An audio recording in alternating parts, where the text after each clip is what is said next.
Hello students, today we are going to read chapter number 4, Scratch Programming. Scratch is a simple, fun-based visual programming language designed by the Lifelong Kindergarten Learning Group at MIT to introduce some basic programming concepts in an interactive manner. Scratch is not like other programming language that require you to learn text commands and strict rules about how you can use them. This language is fairly easy for anyone to learn with fun. All commands are on screen, so you can just drag and drop them.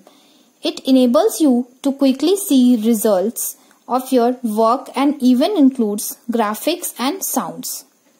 Now, what is sprites? Scratch projects are made up of objects called sprites. You can change how a sprite looks by giving it a different costume. You can make the sprite look like a person or a train or a butterfly or anything else. You can use any image as a sprite.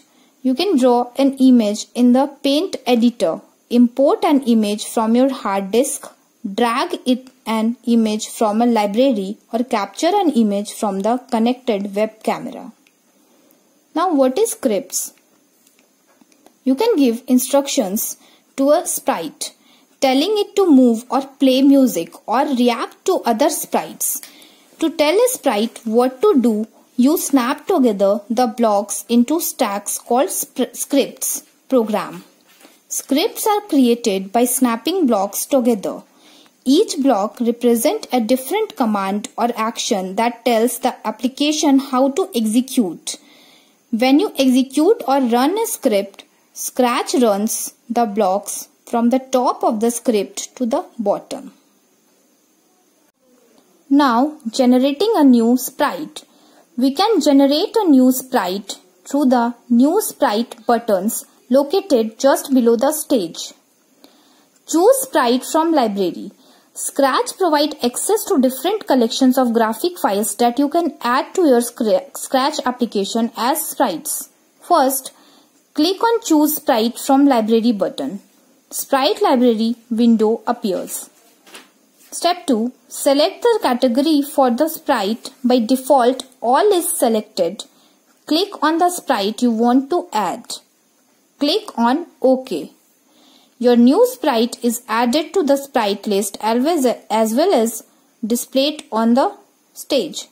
You can click on Info button on the sprite in Sprites list area and give sprite a new name. Drag the sprite to the place where you want it on the stage. Paint or create new sprite. By using Paint New Sprite button, you can create a new sprite for your project. Step 1. Click on Paint New Sprite button. Step 2. Click on the Drawing tool from the toolbar. Step 3. Draw the sprite on the canvas. Step 4. Click on Scripts tab to return to the script view. And Step 5. Drag the sprite to the place where you want it on the stage.